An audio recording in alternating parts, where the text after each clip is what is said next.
nas areias escaldantes do norte da África, sob o sol do deserto, um reino poderoso prosperou por milhares de anos. Reis e rainhas poderosos construíram templos gigantescos e enterraram seus mortos em tumbas em forma de pirâmide. Mas aqui não é o Egito. E o povo que ergueu esses monumentos não foram os antigos egípcios. Este é o Sudão, o maior país da África e o berço de Núbia, um reino dourado alimentado pelo Nilo. Naquela época era o maior país do mundo. Era um verdadeiro império. Um império com uma língua que os estudiosos ainda não decifraram. Perdida nas sombras, a história da antiga Núbia permaneceu um mistério até agora.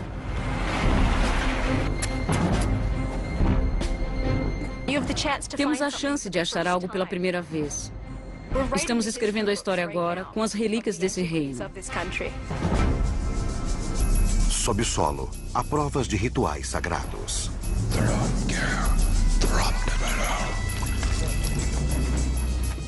Uma antiga cena de crime. Parece que alguém veio e destruiu o altar em muitos pedaços, deliberadamente.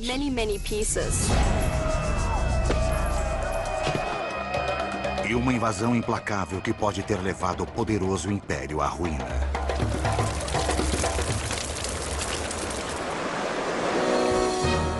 Arqueólogos se transformam em detetives e utilizam todos os recursos para reconstruir os dias finais de uma cidade perdida e para trazer à luz um reino esquecido. Uma terra chamada Núbia.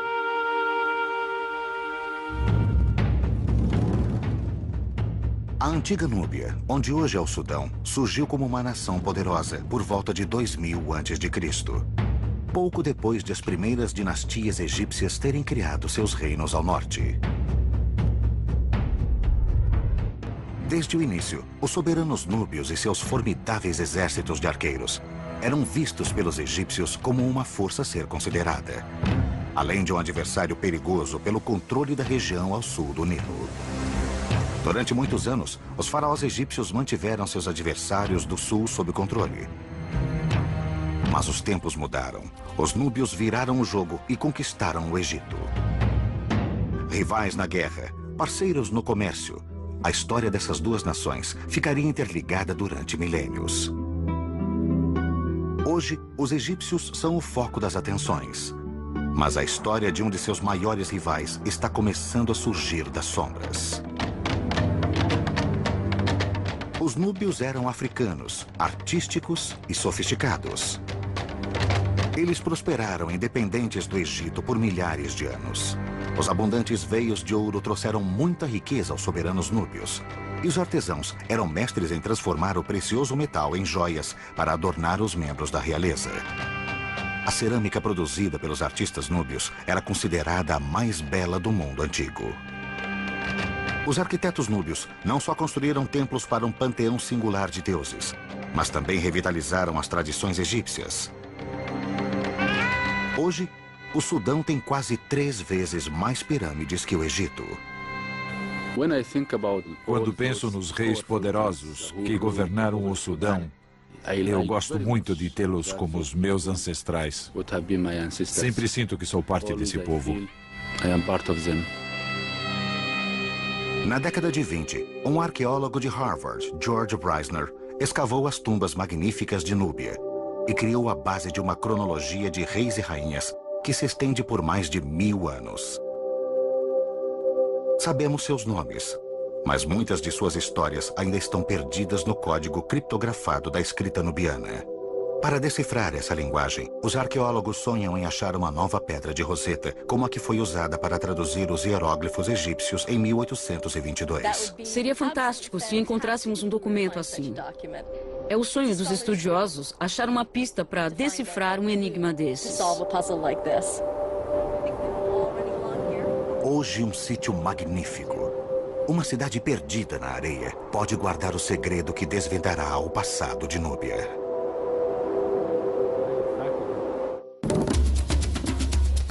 Os arqueólogos Julie Anderson e Salah Ahmed precisam viajar 350 quilômetros ao norte de Khartoum. São 9 horas de poeira sufocante para chegar ao destino. A aldeia moderna de Danjel. O sítio está escondido sob misteriosas colinas de areia próximas ao centro da cidade. É uma cidade nubiana bem preservada, com 2.000 anos de idade e do tamanho de 24 campos de futebol.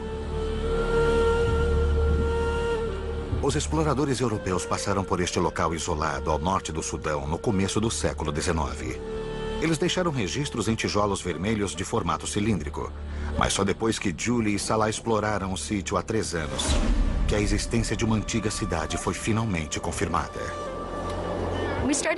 Começamos a escavar e 20 minutos depois já havíamos encontrado o que parecia um piso. Começamos a limpá-lo, chegamos até as bordas e percebemos que estávamos em cima de uma parede imensa, não um piso. Foi um choque. De repente começamos a entender que o sítio era absolutamente imenso, muito maior do que poderíamos imaginar.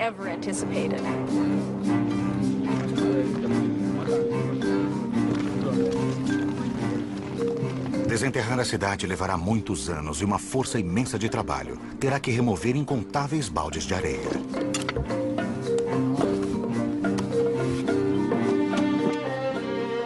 Mas uma estrutura impressionante já está sendo trazida à tona. Embaixo de uma das colinas centrais, a equipe achou os restos de um dos maiores templos do Sudão. Julie e Salah não sabem exatamente quando ele foi construído, mas acreditam que foi dedicado ao Deus Supremo, venerado por núbios e egípcios. O Deus com cabeça de carneiro, Amon. Os templos para este rei dos deuses tinham uma estrutura clássica baseada no templo construído pelos egípcios em Karnak. E a forma de Danjel parece se encaixar. Depois de vários meses de trabalho duro, os operários já retiraram mais de 500 mil quilos de areia e desenterraram um dos pátios pavimentados mais belos já visto por Salah. Estou sentado no chão do segundo pátio do templo de Danjel. E, como podem ver, é um belo piso, belíssimamente trabalhado com ladrilhos de arenito. Os rejuntamentos entre os ladrilhos são muito estreitos e muito compactos. Parece fresco, como se nunca tivesse sido usado.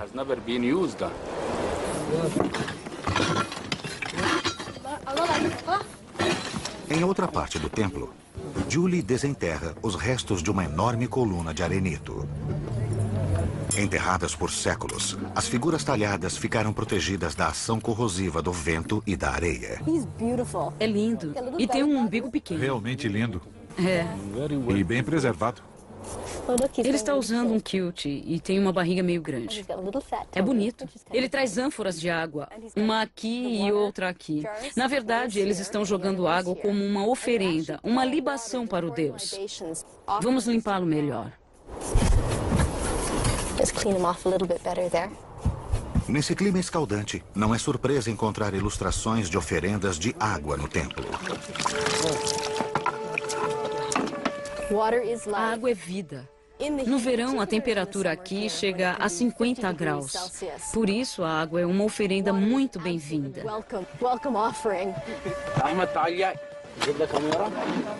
Ao lado de uma ilustração do deus das águas, Hapi, a coluna de arenito tem inscrições com a misteriosa linguagem nubiana. O homem sentado. Esta é a letra A. A cabeça está aqui, um braço está abaixado, o outro está erguido e ele está meio inclinado. Sabemos que tem o som de A. Infelizmente, sabemos como muitas palavras começavam e o som que tinham, mas não sabemos o que significavam.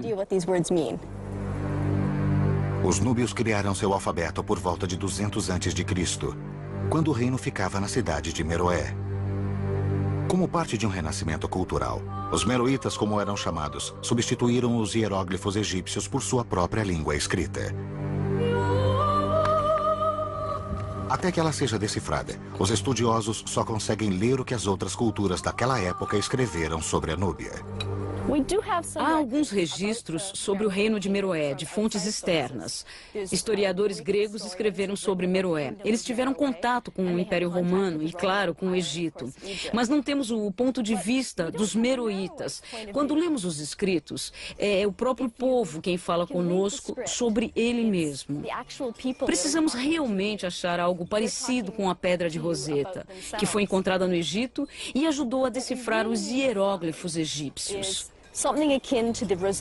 Nós precisamos de um texto bilíngue. Na antiga cidade de Dendil, é possível que haja outra Pedra de Roseta.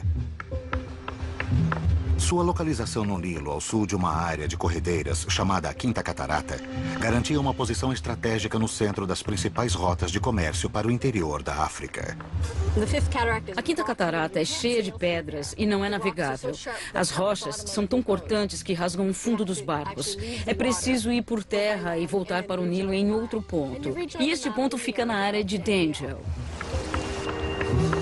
Através de sua história, o reino da Núbia atraiu mercadores de terras distantes que desejavam bens como marfim, peles de animais e, claro, ouro. Pessoas de muitas culturas e línguas, gregos, egípcios e romanos, todos negociavam com a Núbia. Muitos podem ter passado por Dendil e deixado uma inscrição bilíngue. Mas até agora, a única via para desvendar o passado de Núbia continua enterrada.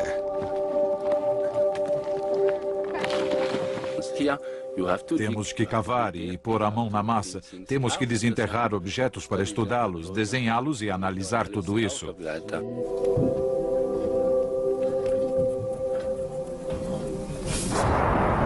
O clima no norte da África nem sempre ajuda. Depois de 3 semanas de escavação, uma nuvem espiralada no horizonte alerta que o trabalho duro ficará mais difícil ainda. Na manhã seguinte, o céu está claro. E com a calmaria depois da tempestade, surge a primeira pista das origens da antiga cidade. Que ótimo. Sala? Sim. É um cartucho. Só a realeza tinha o privilégio de ter o seu nome envolvido na forma oval simbólica chamada cartucho. Acreditava-se que a forma de uma corda atada nas pontas protegia o nome imperial dos perigos. Isto é o que temos aqui, o fundo da forma oval, e esta é uma das letras. É claro que o nome de um rei tem muitas letras. Temos uma pista sutil aqui.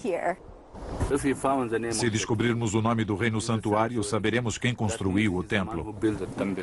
É um achado muito importante. Agora precisamos achar o resto do nome e tomara que esteja lá. É claro que este é um pedaço de algo maior.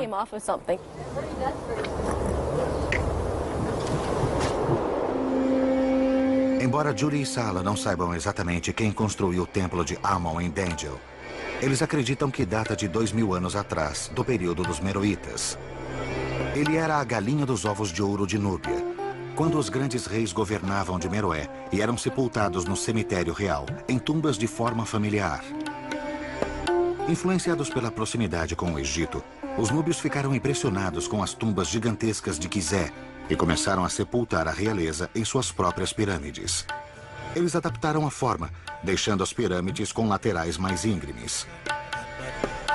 Santuários adjacentes para oferendas eram ricamente esculpidos com cenas retratando a confortável vida pós-morte do rei, sendo atendido por seus inúmeros servos.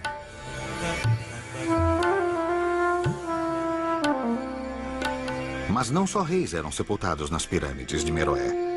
Depois do século III a.C., muitas rainhas poderosas ocuparam o trono e podem ter sido vice-soberanas. Uma das rainhas mais poderosas governou perto da época de Cristo, provavelmente antes da construção do templo de Dendil. Amani-Shaketo foi uma rainha nubiana muito poderosa. Ela carregava arco e flecha, que são utensílios masculinos, e aqui está com prisioneiros amarrados. É bem provável que ela tenha lutado contra os romanos. No ano 23 a.C., os soldados romanos atacaram o Império Nubiano. Segundo seus relatos, a resistência nubiana foi liderada por uma mulher valente, cega de um olho, que os estudiosos acreditam ter sido Amani Shaketo. A rainha impediu com sucesso que os romanos tomassem seu reino e até negociou um acordo de paz favorável. Embora apagados, os vestígios da imponente figura de Amani Shaketo ainda podem ser vistos nas paredes de seu santuário de oferendas. Era uma mulher enorme. Isto mostra como era poderosa e também mostra a noção de beleza dos meroítas. Ela é robusta. Está usando muitos braceletes e anéis. Ela devia andar coberta de ouro. Ela tinha muita sorte em ter todas essas joias.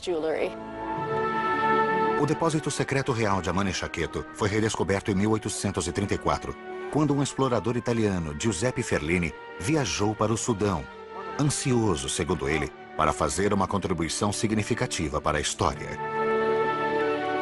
Na verdade, ele queria achar ouro. Ferlini esperava fazer fortuna vendendo antiguidades na Europa. Sua ganância o levou às pirâmides de Meroé.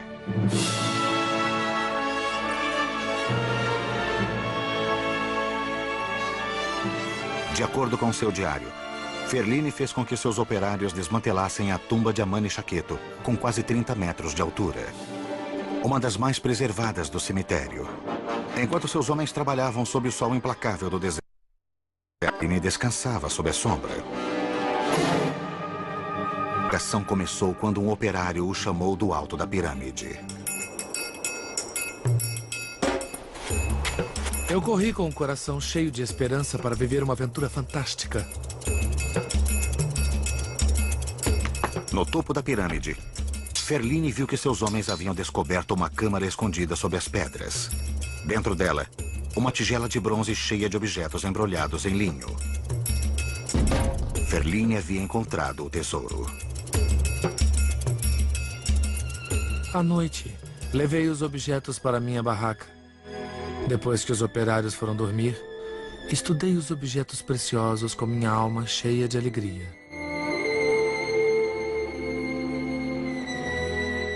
Fiquei admirado com o ouro e, pela quantidade, percebi que era bem mais do que eu sabia que estava espalhado pelos museus da Europa.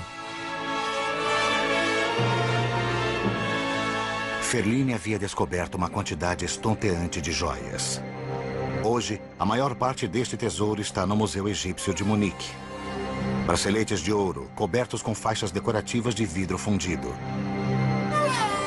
Pingentes ornamentais com imagens dos deuses. E dezenas de anéis de ouro maciço, alguns incrustados com a figura de Amon. É um dos maiores tesouros já encontrados em Núbia. Ele nos dá uma boa ideia do que os reis e rainhas usavam naquela época. Embora a invasão de Ferlini tivesse trazido à luz um tesouro impressionante, a descoberta teve um preço caro. A ganância do explorador na busca do ouro destruiu a pirâmide de Amani Shaketo. No pátio externo do templo de Amon em Dangel, outra história de destruição pode estar sendo desvendada.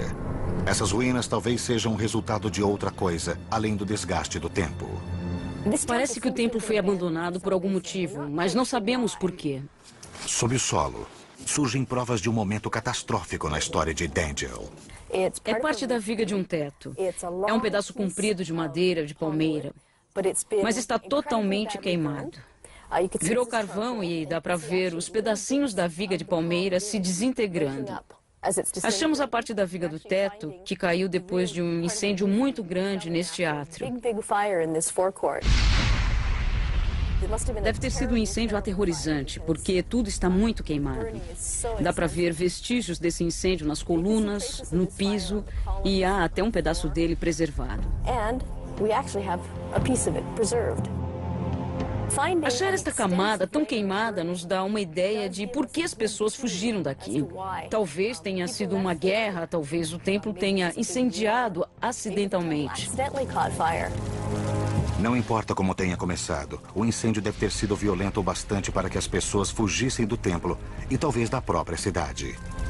Mas o que deve ter sido um desastre para os meroítas é uma bênção para Julie e Sala. Tudo que estava embaixo da camada do incêndio, no nível do chão, ficou totalmente lacrado. Isso criou uma cápsula do tempo. É uma época específica do tempo que foi preservada e que encontramos.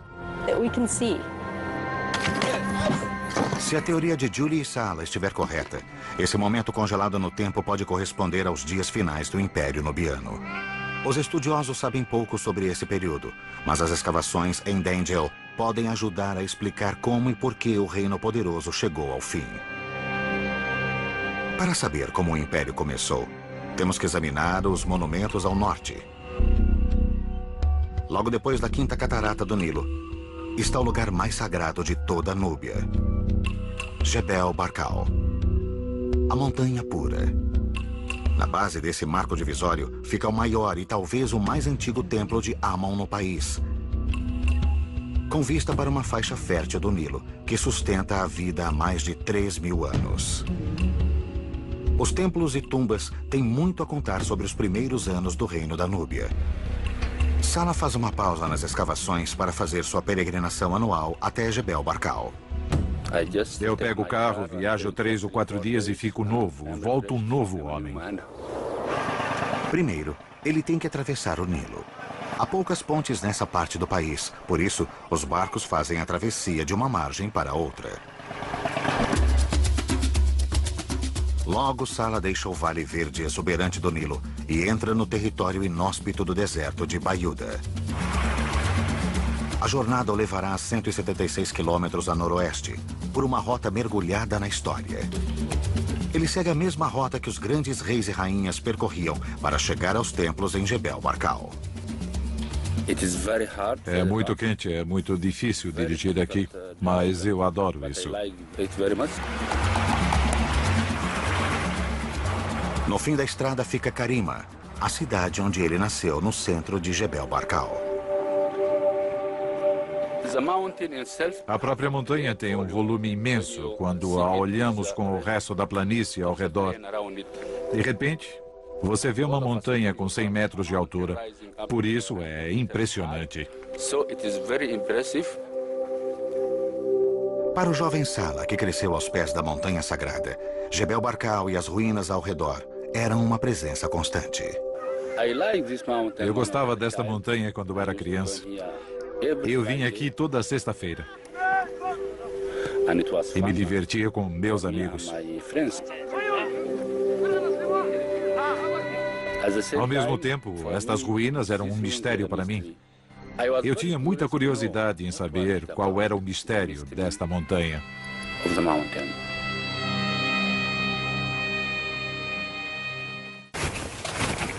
Este mistério de 3.500 anos remonta à época dos grandes faraós do Egito, o rival do norte da Núbia. Na forma do pináculo de Jebel Barkal, eles viam o sinal mais poderoso de realeza, a cobra, ou Ureus. Dava para ver a silhueta de uma coroa, com o símbolo da realeza na frente da coroa. Como era Amon, o deus dos deuses, quem legitimava a realeza, os egípcios construíram o templo aqui em sua honra. Expandido através dos anos pelos reis núbios, o templo é o maior do Sudão. Mas o tempo foi implacável. Colunas talhadas como as que Julie e Sala desenterraram em Dangel não existem mais. Foram desgastadas e desapareceram após séculos de exposição. As condições climáticas são terríveis. Agora o templo e todo o sítio estão em ruínas. Mas quando o templo brilhava como uma joia na base da montanha sagrada, os poderosos faraós egípcios viajavam centenas de quilômetros para serem coroados aqui, pelos altos sacerdotes de Amon. Este era o lugar mais sagrado do Vale do Nilo. Eles acreditavam há muito tempo que Amon vivia aqui. Dentro da base do templo, há um templo menor para a deusa Mut, esposa de Amon. Sala consegue ler a mitologia da montanha esculpida nas paredes do templo. Dá para ver claramente a silhueta da montanha. Um afloramento alto, com um topo plano, como este. Na frente podemos ver a cobra e o disco solar, que é um símbolo de realeza. Dentro da montanha, vemos Amon sentado em seu trono. Essa era a crença antiga de que Amon morava dentro da montanha de Jebel Barkal. No século VIII a.C., o poderoso Egito havia enfraquecido e perdido o controle da montanha sagrada. Os núbios assumiram o controle de Jebel Barkal, se proclamaram os verdadeiros filhos de Amon e logo se tornaram tão poderosos que marcharam para o Egito. Eles conquistaram o seu rival do norte e fundaram a 25ª dinastia. Todos acham que os egípcios eram os mestres do Vale do Nilo, mas nem sempre foi assim. Por mais de 100 anos, os núbios foram os mestres da África. O rei Terrarco foi o mais proeminente na linhagem poderosa de faraós núbios que governou a terra das pirâmides. Seu reino incorporou toda a riqueza e esplendor que haviam caracterizado a civilização egípcia. Por quase um século, os núbios controlaram o território que hoje se estenderia de Khartoum até a Palestina. Naquela época, talvez tenha sido a maior nação do mundo. Era um verdadeiro império. Embora os núbios tivessem perdido o controle do Egito depois de uma invasão dos assírios, isso não pôs um fim ao reino ou à lealdade dos núbios ao grande deus Amon. Eles se reorganizaram de novo no sul e prosperaram por mais 1000 anos, construindo templos ao deus dos deuses durante todo o reinado. A missão de Salah é restaurar o legado de seus ancestrais. Agora faz parte da minha vida sair da minha casa e escavar. Tenho que desenterrar algo, descobrir algo para a história do Sudão.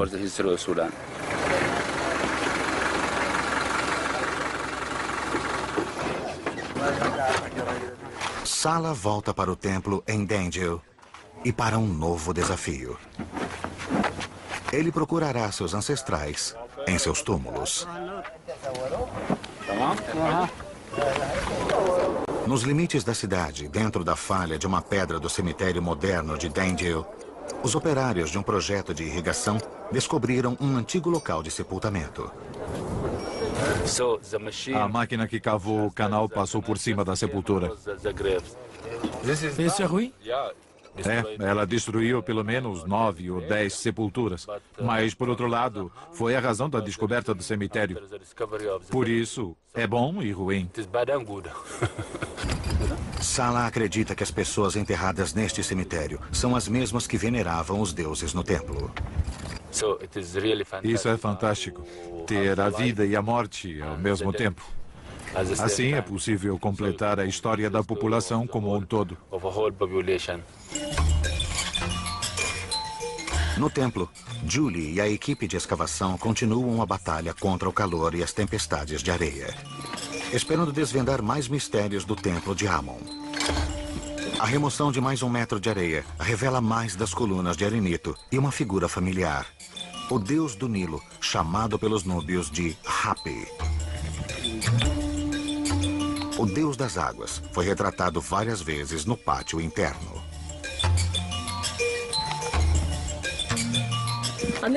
Nesta coluna há 8 ilustrações de Hapi e em todas as outras colunas há 8 ilustrações.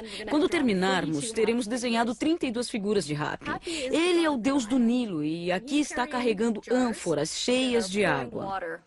Ele traz fertilidade para o Nilo, para as pessoas que vivem nas margens.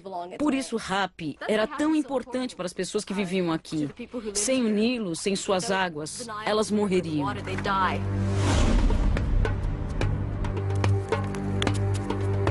A água era tão importante para os antigos núbios que desempenhava um papel essencial na vida cotidiana do templo.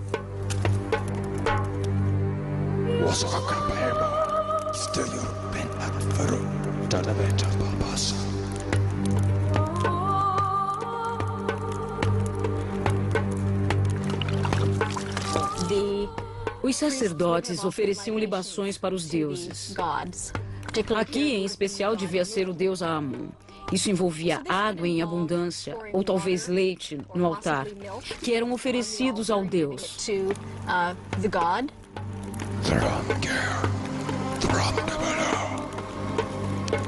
Os sacerdotes de Amon deviam realizar esse ritual na parte mais sagrada do templo, o santuário interno. Normalmente, só os sacerdotes entravam no santuário. Era o santuário principal, o mais sagrado de todos. Julie e Sala têm esperado ansiosos para escavar esta câmara sagrada. Eles esperam encontrar um altar ou uma estátua aqui. Algo que se relacione com os antigos rituais que eram realizados no centro do templo. São blocos imensos, mais largos que a minha mão. Eles foram o suporte de algo muito pesado. Pode ter sido um altar ou uma estátua. É aqui que os sacerdotes teriam feito suas oferendas a Amon. Mas no lugar onde deveria estar o altar, há evidências perturbadoras de profanação. Parece que alguém cavou um buraco enorme no piso do principal santuário do templo. O santuário sagrado desapareceu. Ou eles o levaram ou arrancaram. Levaram para outro lugar e talvez o tenham destruído. Foi um sacrilégio, uma profanação terrível. Com as evidências de uma traição aumentando, é provável que o incêndio descoberto antes no átrio não tenha sido um acidente. A identidade dos saqueadores é um mistério. Mas o que aconteceu ao altar logo se torna evidente quando Julie reexamina uma pilha de fragmentos de pedras encontrada no começo da escavação. E esta é pesada.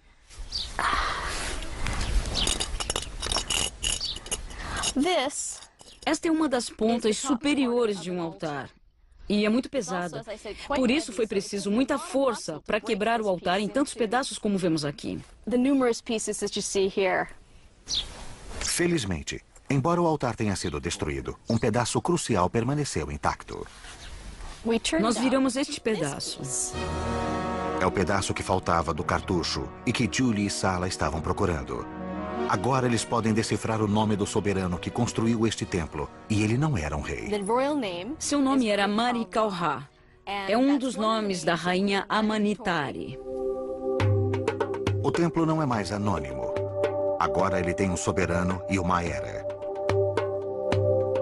Amanitari foi outra rainha nubiana poderosa que governou durante o século I depois de Cristo. Já sabemos como era a aparência da rainha. Esta é a coroa e à frente dela tem duas serpentes ureus. São duas cobras com um pequeno disco solar no alto de cada cabeça. Aqui é o nariz no perfil dela e há uma orelha e um brinco pequeno deste lado. Ela tem uma bochecha rechonchuda aqui. Isso indica que era bonita e fértil. Ela se alimentava bem, por isso podia ter filhos.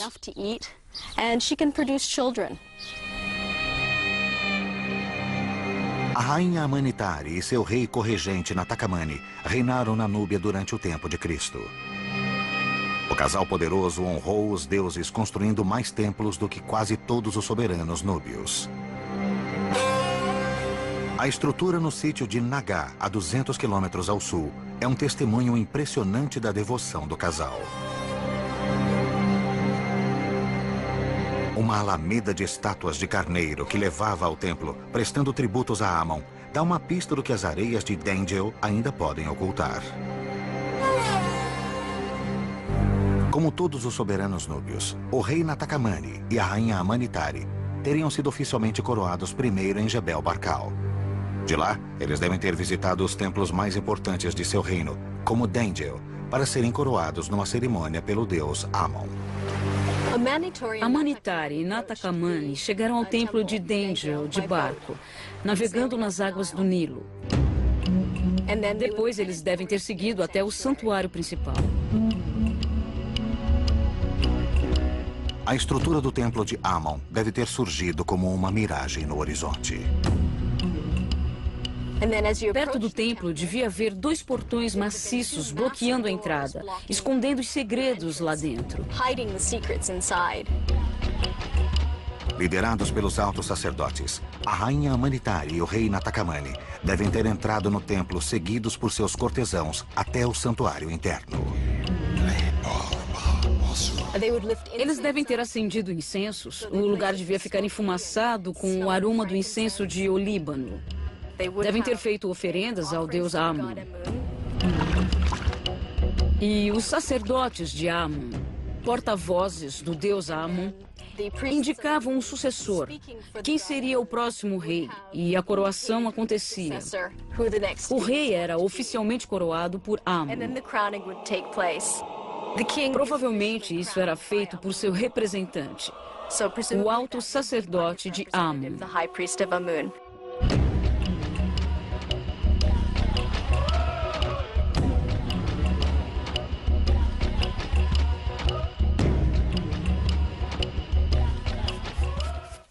Embora o acesso ao santuário interno fosse restrito aos sacerdotes e à realeza, outras partes do templo eram abertas aos peregrinos de origem humilde. Achamos uma pegada nas pedras da pavimentação do primeiro pátio. É uma inscrição que foi deixada por um peregrino que veio visitar o templo. Isso mostrava ao Deus e aos outros peregrinos que essa pessoa havia visitado o templo. É algo muito humano. Alguém veio até aqui e o fez como um ato de devoção pessoal, um ato de fé.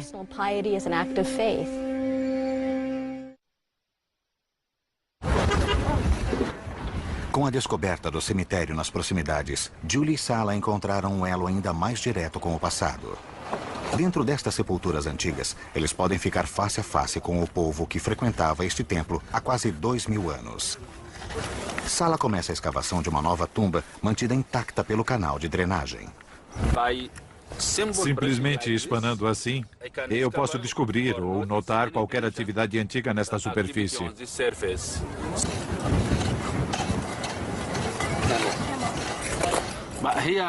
Mas aqui tenho que ser muito cuidadoso, porque tenho que seguir exatamente os limites do túnel original. Depois de vários dias de escavação, Sala agora está dentro do túnel de sepultamento. Na entrada da tumba, ele achou uma cerâmica intacta na terra escavada.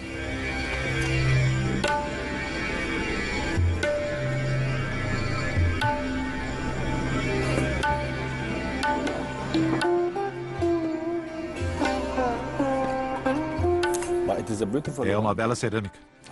Gostei muito da forma. O formato é muito bonito. A cor também é linda. É uma bela peça de museu, não é? Talvez este pote tenha sido usado para colocar incensos que eram queimados num ritual em tributo ao morto por sua família, como sinal final de luto. Potes como este eram colocados de cabeça para baixo ao lado da sepultura. O túnel foi lacrado para aquilo que os meroítas acreditam ser a eternidade. As famílias podem ter buscado consolo no templo, rezando pelos doentes e chorando seus mortos. Outros podem ter vindo para agradecer aos deuses por um nascimento ou uma colheita farta. Aqueles que desejavam entrar no templo passavam primeiro por um pilono gigantesco. Em seguida, havia uma avenida pavimentada com estátuas de carneiro. Eles devem ter apreciado a pausa rápida longe do sol, sob a sombra de um quiosque. E à frente ficavam as grandes portas de madeira do templo. O templo inteiro devia ser pintado, assim como as colunas e também as paredes. Devia haver cor em toda parte. A base das paredes e colunas do santuário externo eram cercadas de figuras do deus das águas, Hapi, e imagens do rei e da rainha fazendo oferendas a Amon adornavam as dependências superiores da câmara. Até as estátuas dos deuses teriam sido revividas pelas cores. Todos os dias, os sacerdotes de Amon cuidavam de sua aparência, aplicando carvão para realçar os olhos pintados de vermelho dos carneiros. Até agora, a equipe não encontrou vestígios das estátuas de Amon, que eles sabem que deviam estar em algum lugar dentro do templo. Mas a descoberta de um novo fosso, do lado de fora do novo corredor, leva Julia a acreditar que as estátuas desaparecidas podem ter tido o mesmo destino do altar do santuário interno. Há fragmentos enormes de estátuas espalhados aqui. Elas devem ter sido destruídas em muitos pedaços. Há milhares e milhares de fragmentos. Muitos deles estão totalmente irreconhecíveis.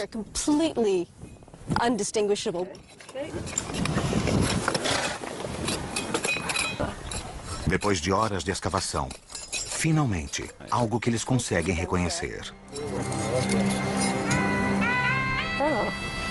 É o olho pintado de vermelho de um carneiro.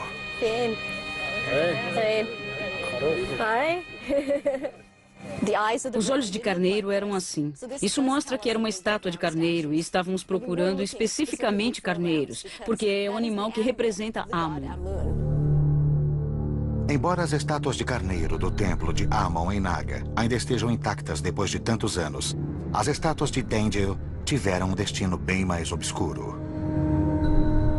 Parece que as pessoas vinham por essa avenida, derrubavam e esmagavam cada estátua propositalmente e depois seguiam para destruir a próxima.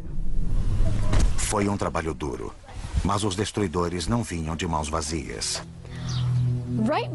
Dentro do templo, na cena do crime, achamos isto. E no começo, eu não sabia o que era. Estava queimada de um lado.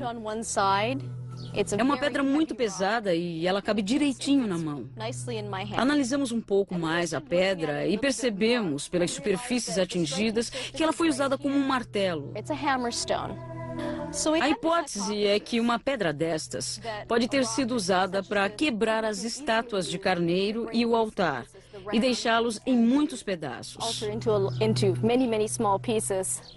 Com um objeto semelhante, não um artefato, Julie vai testar sua teoria com um fragmento grande de arenito. Este é o tipo de arenito que foi usado nos carneiros em frente do templo. Vamos fingir que isto é um carneiro que eu acabei de derrubar.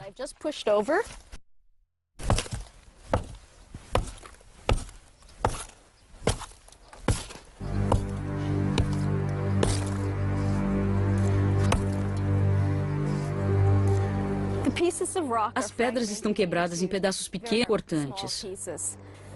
São muito parecidos com os pedaços que estamos encontrando no altar. Estou muito feliz com este teste. Parece mesmo que estas ferramentas de pedras fizeram o trabalho.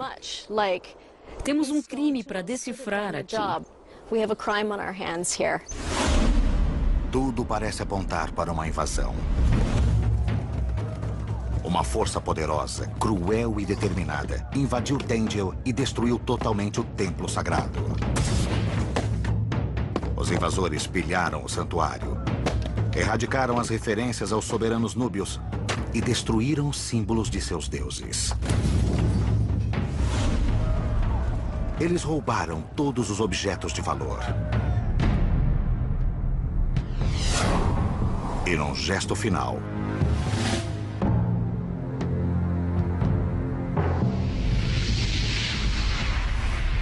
queimaram o templo e o destruíram. Será que eles vieram para acabar com o Império Nubiano? Os meroítas tinham inimigos poderosos no fim de seu reinado. Os nômades do deserto e um reino rival, que hoje é a Etiópia. O declínio do reinado nubiano no século III depois de Cristo pode ter motivado o ataque a Dengel. Uma coisa é certa, a antiga cidade nunca se recuperou do golpe. Depois que a cidade foi destruída, o povo de Dengel abandonou o templo e suas casas. Conseguimos achar respostas e isso é empolgante. Estamos procurando alguns detalhes, mas já temos as respostas para as perguntas mais importantes. E isso é incrível. É uma imensa recompensa para a primeira fase das escavações. Massala ainda está trabalhando duro no cemitério. Finalmente, ele consegue chegar ao interior da tumba. Um enorme vaso de oferendas é encontrado dentro dela.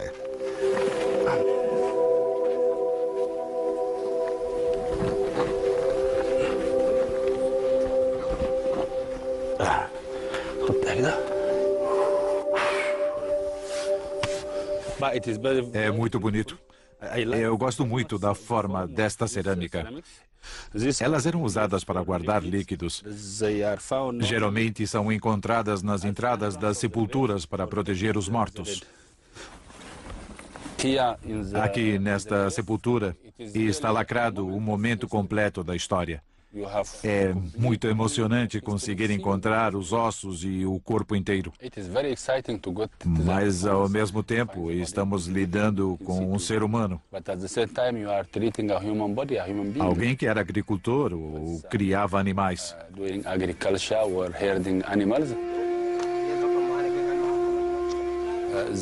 Aquelas pessoas dependiam totalmente do Nilo.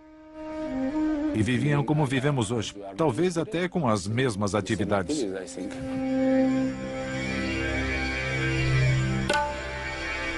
Esses eram os adoradores do templo de Amon de Dendel, os que sofreram sua maior perda quando a cidade foi saqueada. É muito interessante para nossos colegas achar os dois, a vida e o pós-vida. E podemos saber realmente qual foi a história deste povo, como eles viveram e morreram. Mas ainda há mais história a ser revelada. Há um trabalho hercúleo para ser feito em Dendel. Há muitos montes e construções bem preservadas aqui. Saleh e eu podemos ficar aqui por 20, 30 anos, sem conseguir sequer se aprofundar na superfície de todo o sítio. Esperando em algum lugar, enterrada nas areias, pode estar a tão desejada pedra de Roseta de Núbia. O segredo para decifrar os misteriosos escritos núbios e muitas das estruturas da imensa cidade de Dendel que ainda estão escondidos. É um trabalho de uma geração inteira. Então, só podemos fazer parte dele. E talvez nossos filhos façam o resto para completar a história.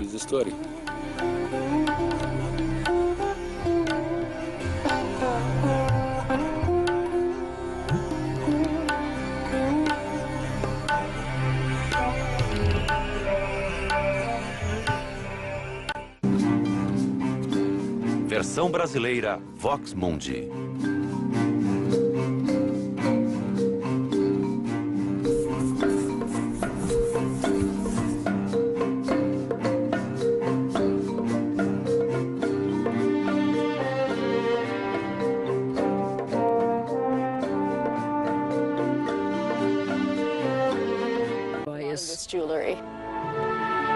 O depósito secreto real de Amane-Chaqueto foi redescoberto em 1834, quando um explorador italiano, Giuseppe Ferlini, viajou para o Sudão, ansioso, segundo ele, para fazer uma contribuição significativa para a história. Na verdade, ele queria achar ouro. Ferlini esperava fazer fortuna vendendo antiguidades na Europa. Sua ganância o levou às pirâmides de Meroé.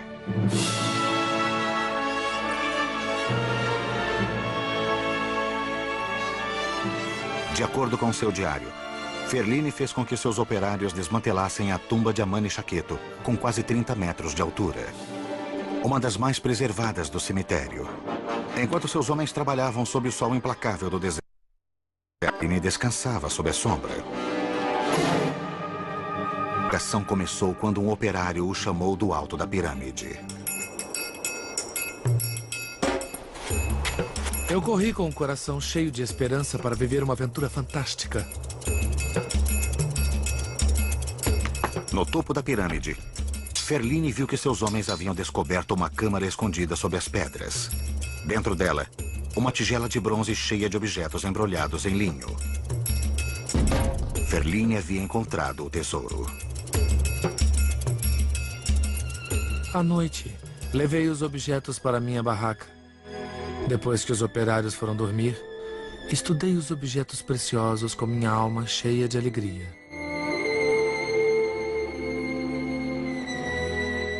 Fiquei admirado com o ouro e, pela quantidade, percebi que era bem mais do que eu sabia que estava espalhado pelos museus da Europa. Ferlini havia descoberto uma quantidade estonteante de joias. Hoje, a maior parte deste tesouro está no Museu Egípcio de Munique. Braceletes de ouro, cobertos com faixas decorativas de vidro fundido. Pingentes ornamentais com imagens dos deuses. E dezenas de anéis de ouro maciço, alguns incrustados com a figura de Amon. É um dos maiores tesouros já encontrados em Núbia. Ele nos dá uma boa ideia do que os reis e rainhas usavam naquela época. Embora a invasão de Ferlini tivesse trazido à luz um tesouro impressionante, a descoberta teve um preço caro. A ganância do explorador na busca do ouro destruiu a pirâmide de Amani-Shaketo. No pátio externo do templo de Amon em Dangel, outra história de destruição pode estar sendo desvendada. Essas ruínas talvez sejam o resultado de outra coisa, além do desgaste do tempo. Parece que o templo foi abandonado por algum motivo, mas não sabemos por quê. Sob o solo, surgem provas de um momento catastrófico na história de Dangel. É parte da viga de um teto. É um pedaço comprido de madeira, de palmeira, mas está totalmente queimado. Virou carvão e dá para ver os pedacinhos da viga de palmeira se desintegrando. Achamos a parte da viga do teto que caiu depois de um incêndio muito grande neste átrio. Deve ter sido um incêndio aterrorizante, porque tudo está muito queimado. Dá para ver vestígios desse incêndio nas colunas, no piso, e há até um pedaço dele preservado. Achar esta camada tão queimada nos dá uma ideia de por que as pessoas fugiram daqui. Talvez tenha sido uma guerra, talvez o templo tenha incendiado.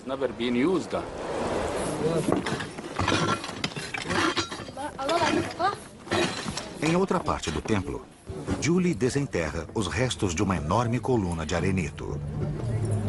Enterradas por séculos, as figuras talhadas ficaram protegidas da ação corrosiva do vento e da areia. É lindo. E tem um umbigo pequeno. Realmente lindo. É. E bem preservado. Ele está usando um kilt e tem uma barriga meio grande. É bonito. Ele traz ânforas de água, uma aqui e outra aqui. Na verdade, eles estão jogando água como uma oferenda, uma libação para o Deus. Vamos limpá-lo melhor. Nesse clima escaldante, não é surpresa encontrar ilustrações de oferendas de água no templo. A água é vida. No verão, a temperatura aqui chega a 50 graus. Por isso, a água é uma oferenda muito bem-vinda.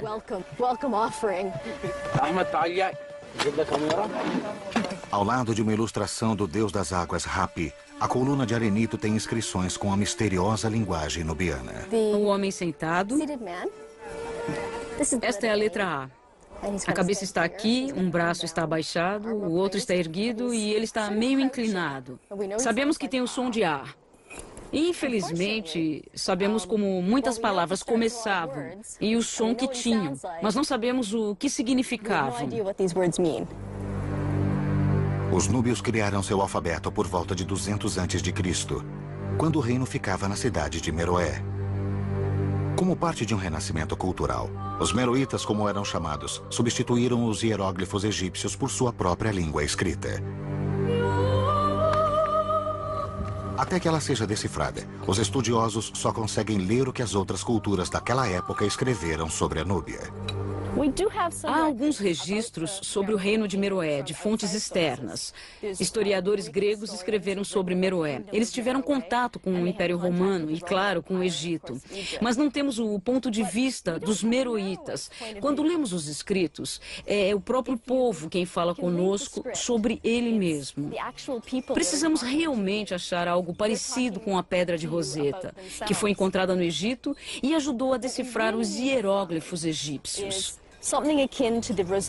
Nós precisamos de um texto bilíngue. Na antiga cidade de Dangel, é possível que haja outra Pedra de Roseta. Sua localização no Nilo, ao sul de uma área de corredeiras chamada a Quinta Catarata, garantia uma posição estratégica no centro das principais rotas de comércio para o interior da África. A Quinta Catarata é cheia de pedras e não é navegável. As rochas são tão cortantes que rasgam o fundo dos barcos. É preciso ir por terra e voltar para o Nilo em outro ponto. E este ponto fica na área de Dangel. Através de sua história, o reino da Núbia atraiu mercadores de terras distantes que desejavam bens como marfim, peles de animais e, claro, ouro. Pessoas de muitas culturas e línguas, gregos, egípcios e romanos, todos negociavam com a Núbia. Muitos podem ter passado por Dengel e deixado uma inscrição bilíngue. Mas até agora, a única via para desvendar o passado de Núbia continua enterrada.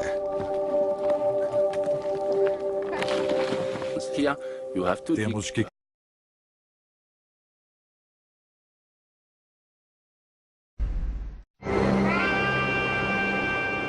Nas areias escaldantes do norte da África, sob o sol do deserto, um reino poderoso prosperou por milhares de anos.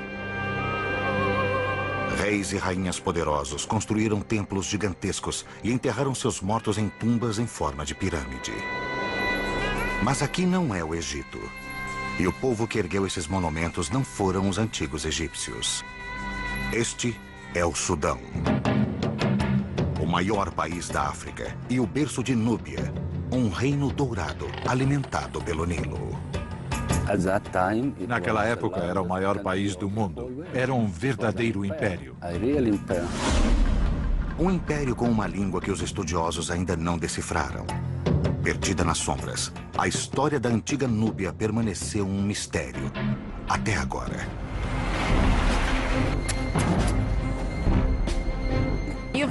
Temos a chance de achar algo pela primeira vez. Estamos escrevendo a história agora com as relíquias desse reino. Sob o solo, há provas de rituais sagrados.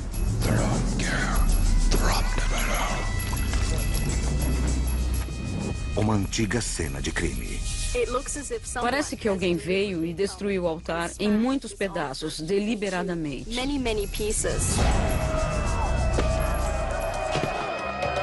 E uma invasão implacável que pode ter levado o poderoso império à ruína.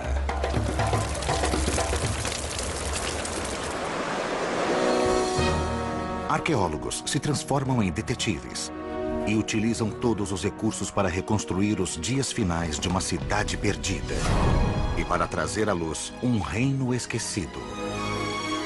Uma terra chamada Núbia.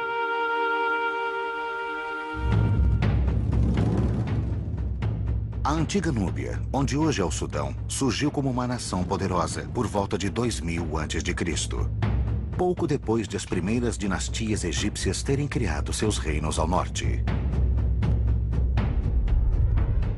Desde o início, os soberanos núbios e seus formidáveis exércitos de arqueiros eram vistos pelos egípcios como uma força a ser considerada, além de um adversário perigoso pelo controle da região ao sul do Nilo. Durante muitos anos, os faraós egípcios mantiveram seus adversários do sul sob controle. Mas os tempos mudaram. Os núbios viraram o jogo e conquistaram o Egito. Rivais na guerra, parceiros no comércio, a história dessas duas nações ficaria interligada durante milênios. Hoje, os egípcios são o foco das atenções. Mas a história de um de seus maiores rivais está começando a surgir das sombras. Os núbios eram africanos, artísticos e sofisticados. Eles prosperaram independentes do Egito por milhares de anos. Os abundantes veios de ouro trouxeram muita riqueza aos soberanos núbios. E os artesãos eram mestres em transformar o precioso metal em joias para adornar os membros da realeza. A cerâmica produzida pelos artistas núbios era considerada a mais bela do mundo antigo. Os arquitetos núbios não só construíram templos para um panteão singular de deuses, mas também revitalizaram as tradições egípcias. Hoje, o Sudão tem quase 3 vezes mais pirâmides que o Egito. Quando penso nos reis poderosos que governaram o Sudão, eu gosto muito de tê-los como os meus ancestrais. Sempre sinto que sou parte desse povo. Na década de 20, um arqueólogo de Harvard, George Breisner, escavou as tumbas magníficas de Núbia e criou a base de uma cronologia de reis e rainhas que se estende por mais de 1000 anos. Sabemos seus nomes, mas muitas de suas histórias ainda estão perdidas no código criptografado da escrita nubiana. Para decifrar essa linguagem, os arqueólogos sonham em achar uma nova pedra de Roseta, como a que foi usada para traduzir os hieróglifos egípcios em 1822. Seria fantástico se encontrássemos um documento assim. É o sonho dos estudiosos achar uma pista para decifrar um enigma desses. Hoje, um sítio magnífico. Uma cidade perdida na areia pode guardar o segredo que desvendará o passado de Núbia.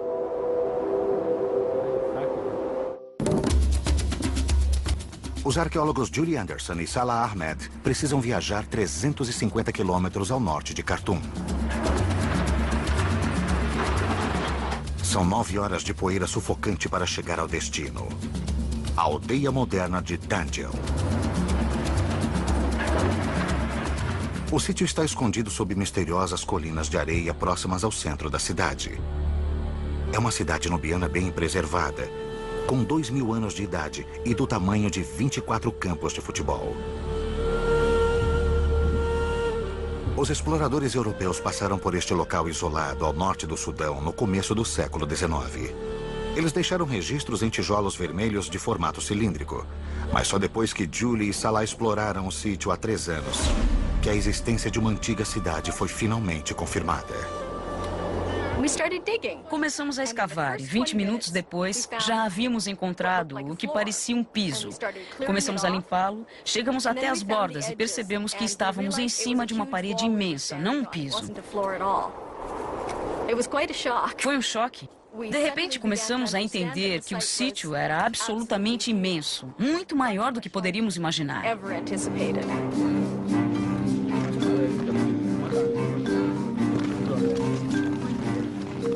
Desenterrar a cidade levará muitos anos e uma força imensa de trabalho. Terá que remover incontáveis baldes de areia.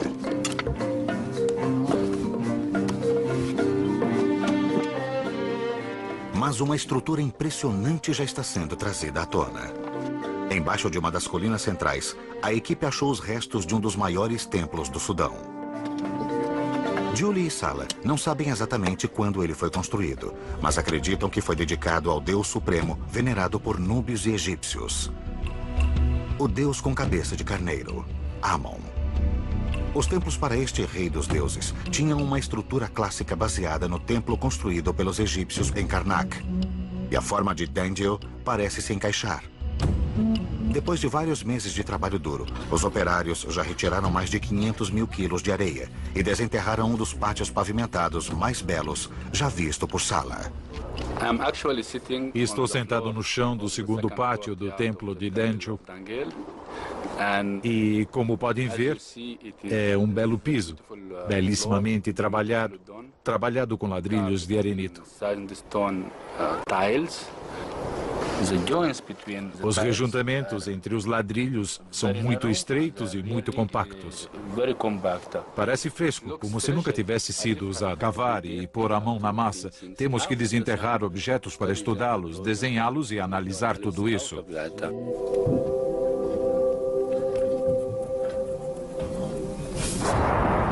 O clima no norte da África nem sempre ajuda. Depois de 3 semanas de escavação, uma nuvem espiralada no horizonte alerta que o trabalho duro ficará mais difícil ainda. Na manhã seguinte, o céu está claro. E com a calmaria depois da tempestade, surge a primeira pista das origens da antiga cidade. Que ótimo. Salah? Sim. É um cartucho. Só a realeza tinha o privilégio de ter o seu nome envolvido na forma oval simbólica chamada cartucho. Acreditava-se que a forma de uma corda atada nas pontas protegia o nome imperial dos perigos. Isto é o que temos aqui, o fundo da forma oval, e esta é uma das letras. É claro que o nome de um rei tem muitas letras. Temos uma pista sutil aqui. Se descobrirmos o nome do rei no santuário, saberemos quem construiu o templo. É um achado muito importante. Agora precisamos achar o resto do nome e tomara que esteja lá. É claro que este é um pedaço de algo maior.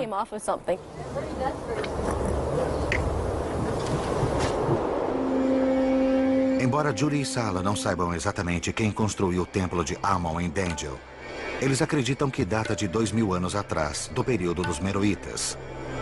Ele era a galinha dos ovos de ouro de Núbia, quando os grandes reis governavam de Meroé e eram sepultados no cemitério real, em tumbas de forma familiar.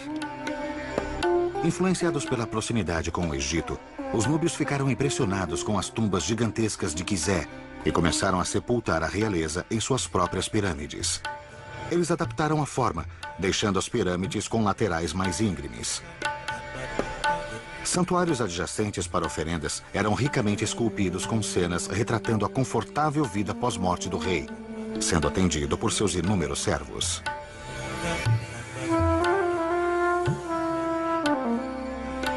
Mas não só reis eram sepultados nas pirâmides de Meroé. Depois do século III a.C., muitas rainhas poderosas ocuparam o trono e podem ter sido vice-soberanas. Uma das rainhas mais poderosas governou perto da época de Cristo, provavelmente antes da construção do templo de Dendel. Amani Shaketo foi uma rainha nubiana muito poderosa.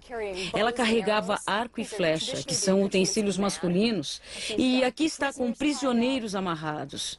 É bem provável que ela tenha lutado contra os romanos. No ano 23 a.C., os soldados romanos atacaram o Império Nubiano. Segundo seus relatos, a resistência nubiana foi liderada por uma mulher valente, cega de um olho, que os estudiosos acreditam ter sido Amani Shaketo. A rainha impediu com sucesso que os romanos tomassem seu reino e até negociou um acordo de paz favorável. Embora apagados, os vestígios da imponente figura de Amani Shaketo ainda podem ser vistos nas paredes de seu santuário de oferendas. Era uma mulher enorme. Isto mostra como era poderosa e também mostra a noção de beleza dos meroítas. Ela é robusta. Está usando muitos braceletes e anéis. Ela devia andar coberta de ouro. Ela tinha muita sorte em ter todas essas joias.